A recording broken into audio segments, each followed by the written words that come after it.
Q&A. So look, I think we've already talked about last year was a second back-to-back record year at DA in terms of turnover, profit after tax of 236, 395 EBITDA, and very happy to give a cheque of 68 million to the Department of Finance in the form of a dividend, as well as all the tax that we remit.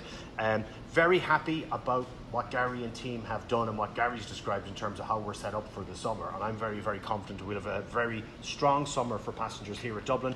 Equally as confident about the summer that we'll have in Cork.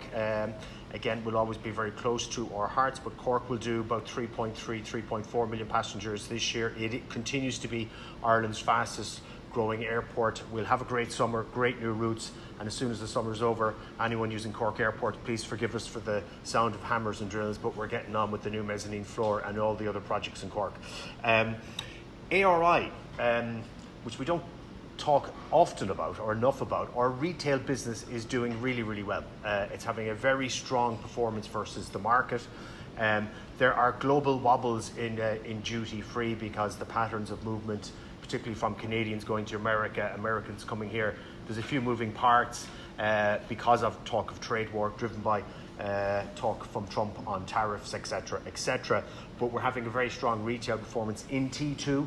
We'll be adding a new unit called Love from Ireland, which will be souvenirs and traditional Irish gear, clothing, etc. And we'll also be opening a new place called the Irish Market. And anyone that knows the English market in Cork, it'll be a nod to that type of authentic Irish food experience. And we're going to very importantly be investing tens of millions in T1 in the duty-free shop there starting this October. So Ray Hernan and team are doing a really good job. That's just what I've described in Ireland. We've got 14 duty-free shops in the Middle East. They're doing really, really well. We're running all the duty-frees across Portugal, Cyprus, businesses in very good health, so very happy with that. And then the international business that we're running. Hajj is just coming to an end in Saudi Arabia. Then we will get into Eid at the end of this week. You know, we are running a terminal in Jeddah that will have close to 60 million passengers this year. So it's really, really, really big. Great to be bringing our operational commercial experience to other parts of the world. Because I think I've said this before, the Irish are good at aviation. From airlines to leasing to running airports, we're really, really good at this, and we love getting those phone calls from around the world to say, can you come and help us with this? I've got about 10 European airport CEOs coming to Dublin this summer saying, can you tell us how you're running your C3? Can you tell us what you've done on drop and go? Can you show us what you're doing on non-aero? So I think you all know our charges are too low here, but it makes us work harder on the non-aero line. So I think our commercial team have done an absolutely fantastic job. We're very innovative, but we are pushing really, really hard to put smiles on passengers' faces. And what we've really learned is if you get them in and through security quickly, they spend more, and we love that. And that will continue to be a key part of the strategy. So look, we're going to have over 36 million. I think it's going to be about 36.3 million passengers here. And as Gary has outlined, we're well able to deal with that. There will be 120,000 days, we think up to 140,000 passenger days. That's 3 times the Aviva in this airport on one day coming and going. More of them are coming on the bus. Over a third of the passengers are coming on the bus. So just think about that. Over the course of this year, over 10 million people will come and leave this airport on the bus. It's absolutely huge. This is the biggest bus station. It is the biggest taxi place in the country. It is the biggest seller of Irish breakfast, the biggest seller of Tato Crisp, the biggest Irish whiskey shop globally. So we're really, really good at dealing with that big, big demand. The demand from airlines is very strong. So look, we've just seen the winter 25-26 filings from the airlines. They want to grow. That's really, really obvious because the charges are low, the operation is really, really good, and they're cleaning up at Dublin Airport, so they're going to continue to want to grow. We've said before, we want more connectivity to India, Mumbai and Delhi. We want more connectivity to Southeast Asia, Singapore, Bangkok, Hong Kong. We want more connectivity, first-time connectivity to South America, starting with Sao Paulo, but it doesn't end there.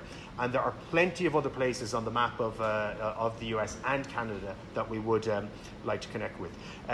The passenger cap is a zombie cap. It's gone off to Luxembourg. The Europeans will deal with it. That's why we would be 36.3 versus the 32 million passenger cap.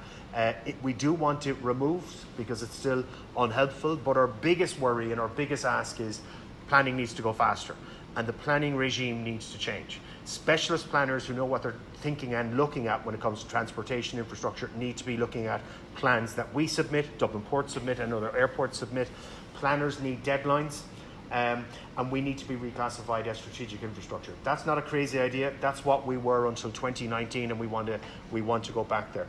We're hearing the right things in terms of how that will change going forward, because aviation is too important. Dublin Airport is too important to the economy, to tourism, and to jobs that we want to create. We're ready for 40 million. Myself and Gary would talk regularly on what it would be the number for next year and beyond. But it's kind of, I think, somewhere between 38 and 40, where you're really saying, wow, is there a day then that doesn't go below 100,000? And then we kind of reach the operational limitations that we have. So how long is planning going to take? Planning, I think, and we're a year and a half with the 40 million application in Fingal. I think if we get out of Fingal with that at the end of the year, that's good. I think probably by the end of 2026 to get through on board Planala. And then it's 18 months before we'll actually have new piers built with new stands hanging off them. So in that time frame, the airline demand will be greater than what we are able to provide. So our biggest headache is slow planning. Biggest concern is we don't want to drop the great standards that Gary and team have achieved. So we will be potentially turning away more business because we're not able to get planning fast enough and then get building fast enough. So that remains the key issue. The passenger cap has had loads of airtime. It's now a zombie cap. Conversation needs to be about how do we make planning go faster, get the 40 million application approved, get on with building as quickly as we can, and then we have already started thinking about, and we will continue to talk about, what's the next application, so that we're really doing what we said we'd do and what we're encouraging everybody to do, look at infrastructure in a long-term point of view. In stark contrast to what's happening in the UK. You've never had a UK government in the past 75 years backing aviation so much. You can see all 5 UK airports are getting fast-tracked for planning. You can see massive expansion at the UK airports. They're putting money, they're speeding up the process into it. It's going to be, that's the competition. So I would like to invoke the fighting Irish spirit in everybody, because we love the Brits, but we hate being beaten by them at anything. But at the moment, they're wiping the floor with us when it comes to aviation, planning and backing aviation. So we really need to start catching up here. The government are saying the right things. We will see when we get action on the passenger cap. I would be confident that that will come in the autumn, and that's the removal of the cap. But we will continue to engage with a very positive minister in Dara O'Brien, who is a local, and he gets it, and he gets the importance of the economy, and he gets what Gary described as the local community. 86% of them want this airport to grow, because who lives around this airport that doesn't have a relative work or a friend working at the airport? So that's what we want, because we know the demand is out there.